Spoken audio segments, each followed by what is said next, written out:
जी, बिस्मिल्लाहिर्रहमानिर्रहीम। तकरीबन आज पहले भी रिक्वेस्ट करते रहे कि 9 बजे हमारी मुलाकात करवाई जाए, क्योंकि तोशाखाना केस के अंदर हमने उस ऑर्डर को चैलेंज करना था, तो लिहाजा जितना लेट होता उतना ही हमारे लिए नुकसान था। और वही हुआ कि आज लेट जो है खान साहब के पावर ऑफ अटॉर्नी साइन किए गए। वहां पर सूरत हाल थोड़ी सी बता दूं कि 12:30 बजे मुझे मुलाकात के लिए अंदर जाने की इजाजत दी गई और पुलिस की गाड़ी के अंदर लेकर मुझे गए। 1.5 घंटे के करीब वहां पर मुझे एक कमरे के अंदर जो है वो बिठाया गया और कहा गया कि वो थोड़ी देर तक आते हैं और आपकी मुलाकात जो है करवा दी जाएगी। फिर आगे ले गए, वहां पर डिप्टी सुपरिटेंडेंट साहब के कमरे में उनको भी लाया गया है और वहां पर मुलाकात करवाई है। 1:30 बजे ये हमारी मुलाकात शुरू हुई है और तकरीबन 2:45 तक ये मुलाकात जारी रही है। 1 घंटा और 45 मिनट। खान साहब से मैंने पूछा है कि क्या पोजीशन है जब से आप अरेस्ट हुए हैं, तो किस हालत में आपको रखा गया है। उन्होंने कहा है कि मुझे सी क्लास में इन्होंने रखा हुआ है, छोटा सा कमरा है, चक्की वाले कमरे में उन्होंने रखा हुआ है मुझे, और यहां पर ओपन वॉशरूम है, उसके ऊपर वॉशरूम के अंदर कोई शावर नहीं है। वहां पर उन्होंने ये बताया कि दिन को मक्खियां होती हैं और रात को कीड़े होते हैं। ऐसी हालत में उन्हें वहां पर रखा गया है। खाने के हवाले से उन्होंने कहा है कि मुझे कोई इशू नहीं है, दे मुझे दाल रहे हैं, साग रहे हैं, वही है खाना, लेकिन इस हवाले से मुझे कोई इशू नहीं है, जो भी खाना मर्जी है वो दें। और साथ उन्होंने ये भी कहा है कि अगर मुझे डी क्लास में रखते हैं, वो इससे भी अगली क्लास में रखते हैं, तो मैं बिल्कुल तैयार हूं। मुझे उस हवाले से कोई परेशानी नहीं है कि मुझे ये डी क्लास में रखें, लेकिन जो मुझे करवा रहे हैं ये सारा कुछ, वो मुझे पता है। आप मीडिया के ऊपर सबको बताओ कि मैं कभी भी गुलामी कबूल नहीं करूंगा। सारी जिंदगी जेल में गुजार लूंगा, सारी जिंदगी यहां पे रह लूंगा, लेकिन कभी भी गुलामी कबूल नहीं करूंगा। सर ये उसके साथ साथ उन्होंने बताया कि मैं आज स्पेशली उन लोगों को सलाम पेश करना चाहता हूं, आपने जाकर बताना है कि जो इस वक्त जेल के अंदर इसी नौइयत की और इससे ज्यादा तकलीफात में वहां पर कैद काट रहे हैं, जिनमें उन्होंने सारे वर्कर्स का जिक्र किया पहले कि जो वर्कर्स गिरफ्तार हैं, फिर जो टॉप लीडरशिप वहां पर लाहौर के अंदर शहरियार, इजाज चौधरी साहब, सना, खतीजा और तैयबा और मशवानी साहब और सारे जितने नाम भी उन्होंने, अली मोहम्मद खान, सारे जो गिरफ्तार है, शहरियार अफरीदी, यास्मीन राशदा, एक एक बंदे का नाम मैं मतलब स्किप कर सकता हूं, लेकिन उन्होंने एक एक बंदे का नाम लिया कि उनको मैं आज दोबारा खराज तहसीन पेश करता हूं, सलाम पेश करता हूं कि जिस तरह से वो वहां पर डटे हुए हैं और गुलामी मंजूर नहीं कर रहे।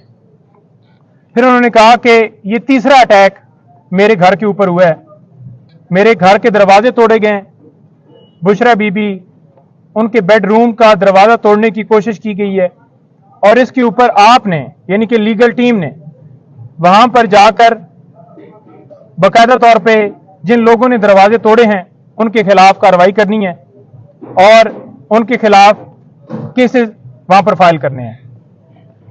फिर उन्होंने बताया कि मेरे जो गार्ड्स हैं उनको भी गिरफ्तार कर लिया और साथ मेरे जो पर्सनल सेक्रेटरीज वगैरह थे, अली खान, अवैस, अली नियाजी, और उनको भी गिरफ्तार कर लिया। तो लिहाजा आप ये देख लें कि उनका क्या कसूर था। कोई किसी तरह से ना उन्होंने मजम्मत की, ना उन्होंने किसी तरह से आगे से कोई रेजिस्टेंस की, ना उन्होंने किसी तरह से आगे से कोई बंदूक या कोई चीज छीनी, उनके ऊपर डकैती का पर्चा कर दिया है। फिर उन्होंने कहा है कि जो पीटीआई की कोर कमेटी है वो फैसला करेगी, जो भी हमारा लाए अमल होगा।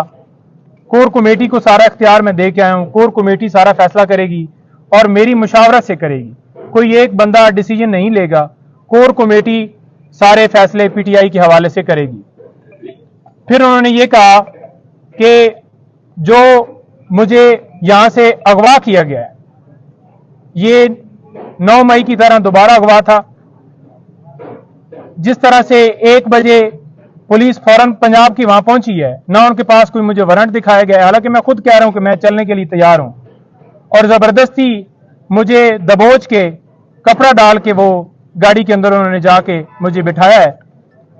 तो ये एक अगवा इस हवाले से मैं कहूंगा कि 12:30 बजे फैसला होता है और पुलिस की ना इजाजत होती है पुलिस के पास, इस्लामाबाद पुलिस ना मौके पे मौजूद होती है, पंजाब पुलिस आकर जिस तरह से उन्होंने मुझे वहां से अगवा किया, मेरे घर के दरवाजे तोड़े गए, तो मैं ऐसे अगवा कहूंगा। और लोग अगर पुरअमन एहतजाज कर रहे हैं तो वो उनका हक है, क्योंकि जिस तरह से ये डिसीजन दिया गया उजलत में और जज साहब ने यकतरफा कार्रवाई की, तो पुरअमन एहतजाज हर शहरी का हक है। और मैंने पुरअमन एहतजाज का हमेशा कहा है, मैं अब भी यही कहूंगा कि पुरअमन एहतजाज वो हक है और वो पुरअमन एहतजाज होना चाहिए। किसी जगह पे तोड़ फोड़ या किसी जगह पे जलाओ घिराओ कोई ना, मैंने पहले कहा ना मैं अब कहूंगा, पुरअमन एहतजाज करें। फिर उन्होंने ये कहा है कि जो वर्कर्स हैं, जो हमारे लोग प्रोटेस्ट कर रहे हैं, मैं उनको खराज तहसीन पेश करता हूं कि जिस तरह से वो रूल ऑफ लॉ के लिए खड़े हैं, और उनके पास आप उनको बताएं कि आपके पास 2 रास्ते हैं, एक गुलामी का और एक आजादी का। वो आपने चूज करना है। मैंने चूज किया हुआ है और आपने भी चूज किया हुआ है, तो लिहाजा गुलामी की जिंदगी से बेहतर है कि मौत आ जाए, तो लिहाजा आपने ये जंग जो है जारी रखनी है। साथ हमने एप्लीकेशन लॉयर्स के हवाले से जो सुप्रीटेंडेंट साहब ने उनको दे दी है कि एक तो खान साहब को एक क्लास दी जाए जो कानून के मुताबिक उनका हक है, और दूसरा हमने ये कहा है कि डॉक्टर फैसल साहब जो उनके डॉक्टर हैं, अभी तक उनको इजाजत नहीं दी गई, और उन्होंने स्पेशली कहा है कि मेरी फैमिली से बुशरा बेगम उनको मुझसे मिलने की जो है वो इजाजत दी जाए। और उन्होंने और एप्लीकेशन के अंदर हमने ये कहा है कि पॉलिटिकल जो लीडर हैं पीटीआई के, उनकी हमने लिस्ट दी है और उनको मिलने की इजाजत दी जाए। आज तक सिर्फ और सिर्फ मैं जाके मिला हूं, किसी बंदे को कोई इजाजत नहीं है। और वो ये कह रहे थे कि यहां पर जो रहने का माहौल है वो बड़ा खराब है, किसी हवाले से मुझे कोई फैसिलिटी नहीं है, वहां पर कोई एसी, कोई कूलर, कोई चीज वहां पर नहीं लगी हुई। एक छोटा सा कमरा है, बिल्कुल छोटा सा कमरा है, वहां पर जो जाए नमाज है उसके लिए भी मुझे जो है वो बड़ा मुश्किल पेश आती है वो अदा करने में। लेकिन उन्होंने कहा कि छोड़ो ये तो मैं नहीं करता, लेकिन मैं नमाज भी अपनी अदा कर रहा हूं, और मुझे मौका मिल गया है कुरान पाक पढ़ने का, तो मैं वो भी पढ़ रहा हूं और अपनी जो इबादत कर रहा हूं, और मैं डटा हुआ हूं, कोई मैं झुका हुआ नहीं हूं, ना मैं डरता था और मैं ना कभी जिंदगी में गुलामी जो है कबूल करूंगा। मुझे ये जिस आगे जितनी भी सख्ती कर लें, जितनी भी मुझे वो तकलीफें दे लें, मुझे उससे कोई फर्क नहीं पड़ता। मेरी हिम्मत जो है वो बुलंद है, और आप देख लें कि हमारी मुलाकात हुई है आज तोशाखाना केस के अंदर, हम आज उसके अंदर अपील फाइल नहीं कर पाए।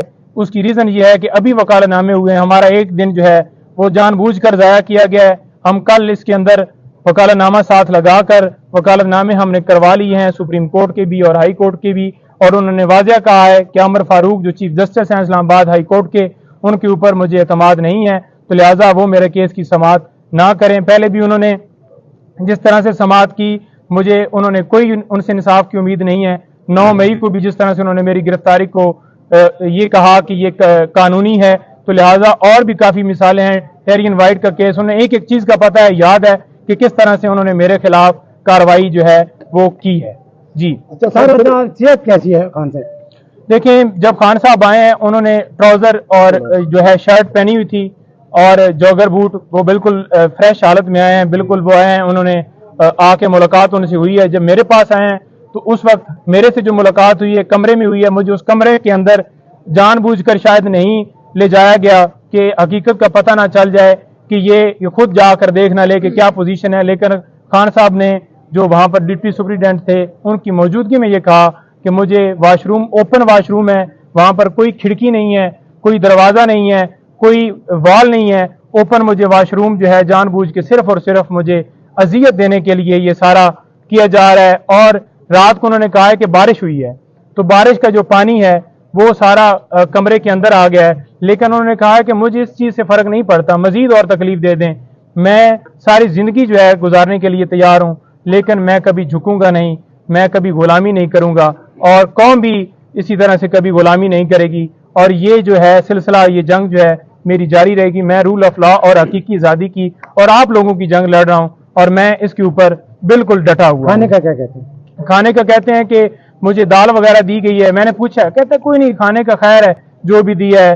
बेसिकली तो ये है कि ये मुझे जानबूझकर इस तरह से घबरा के मुझे जो है मुझसे जो है मेरी हिम्मत तोड़ना चाहते हैं, लेकिन खाने से फ़र्क नहीं मुझे पड़ता। खाना उनको देने की कोशिश की गई, यहाँ से जो मुकामी क़यादत है उन्होंने भी कोशिश की, अप्रोच की, लेकिन वो खाना आगे जो है नहीं देने दिया गया, बल्कि खाने को रोक लिया गया और मजबूरन फिर जो है वो वही खाना खा रहे हैं। लेकिन खाने के हवाले से वो कह रहे हैं कि ठीक है जो भी खाना है, लेकिन खाना उनको जेल का ही दिया जा रहा है, घर का खाना नहीं। अच्छा सर, एक बात सिर्फ और बता दें कि उनको क्या क्या सहूलियात सर दी गई हैं, क्या ऐसी सहूलियात है जो उनको दी गई हैं? सर सहूलियात के हवाले से सिर्फ पंखा ही है जो दिया गया है, या फिर ये कह लें कि जो है पानी जो है पीने का, या फिर उनको रोटी दी जाती है।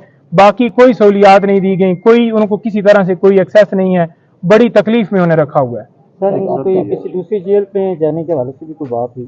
देखिए, दूसरी जेल में जाने का उन्होंने कहा है कि पहले इनका प्रोग्राम था मुझे उधर ले जाने का, लेकिन ये जानबूझकर मुझे इस जेल में लेके आए हैं क्योंकि यहाँ पर बी क्लास और ए क्लास नहीं है, तो लिहाजा उन्होंने कहा कि कोई नहीं है, डी क्लास बना दें।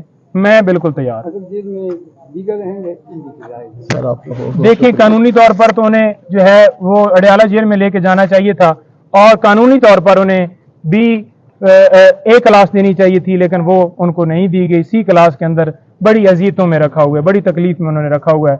लेकिन वो बिल्कुल, उनका मोराल जो है वो हंस रहे थे कि कोई बात नहीं है। मैं गिरफ्तारियों के हवाले से बताया, वो कह रहे थे कि देखो किस हद तक ये चले गए हैं। मैंने उन्हें बताया कि इस तरह से वर्कर्स को पकड़ा है। मैंने उन्हें बताया कि पीटीआई कल जीत गई है वहां से, पेशावर से, तो वो बड़ा उसके ऊपर खुश हो रहे थे कि देखें यहाँ से ये हारी हुई थी और आज देख लें कि जो कौम है उन्होंने अपना फैसला सुना दिया है कि वो इस वक्त किस तरफ खड़ी है। जमानत हो जाएगी या नहीं?